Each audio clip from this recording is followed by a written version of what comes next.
પરબ ગામે gas બોટલના કાળાબજારના racket પર એલસીબીનો દરોડો 3 વાહનો અને 34 લાખના મુદ્દામાલ સાથે 8 શખ્સોની ધરપકડ. સુરત જિલ્લા લોકલ ક્રાઇમ બ્રાન્ચે કામરેજ તાલુકાના પરબ ગામે ચાલી રહેલા ગેસ સિલિન્ડરના કાળાબજારના એક મોટા નેટવર્કને ઝડપી પાડ્યું છે. પોલીસે બાતમીના આધારે દરોડો પાડી મોટા પ્રમાણમાં ગેસના બોટલ, 2 આઈસર ટેમ્પો અને એક છોટા હાથી સહિત કુલ રૂપિયા 34 લાખથી વધુનો મુદ્દામાલ જપ્ત કર્યો છે. આ કેસમાં કાળાબજારીમાં સંડોવાયેલા 8 શખ્સોની ધરપકડ કરવામાં આવી છે. ગેસ સિલિન્ડરના કાળાબજારનું નેટવર્ક. પોલીસને ચોક્કસ બાતમી મળી હતી કે પરબ ગામે કેટલાક વાહનોમાં ગેરકાયદેસર રીતે ગેસના બોટલનો જથ્થો ઉતારવામાં આવી રહ્યો છે. દરોડા દરમિયાન પોલીસે સ્થળ પરથી 229 નાના મોટા ભરેલા ગેસના બોટલ તેમજ 153 ખાલી બોટલ મળી કુલ 382 નંગ બોટલ જપ્ત કર્યા છે.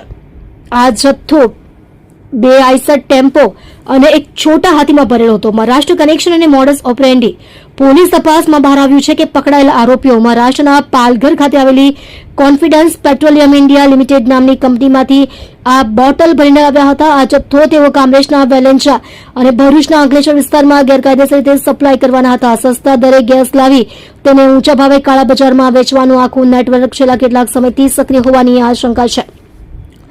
એલસીબી આ મામલે 8 આરોપીઓ ગોરખુત્તમ જગતાપ, દેવાલાલ રામેશ્વરલાલ કલાલ, પવનકુમાર લાદુલાલ મેવાડા, સંપતરાજ વિજયરાજ મેવાડા, નિર્મલકુમાર વિજયરાજ મેવાડા, અનમોલ લક્ષ્મીનારાયણ રાવ, વિષ્ણુ જગદીશચંદ્ર રાવ, સંતોષ સ્વાલાલજી કલાલની ધરપકડ કરી કનૈયાલાલ ભવરલાલ કલાલને વોન્ટેડ જાહેર કરેલ છે.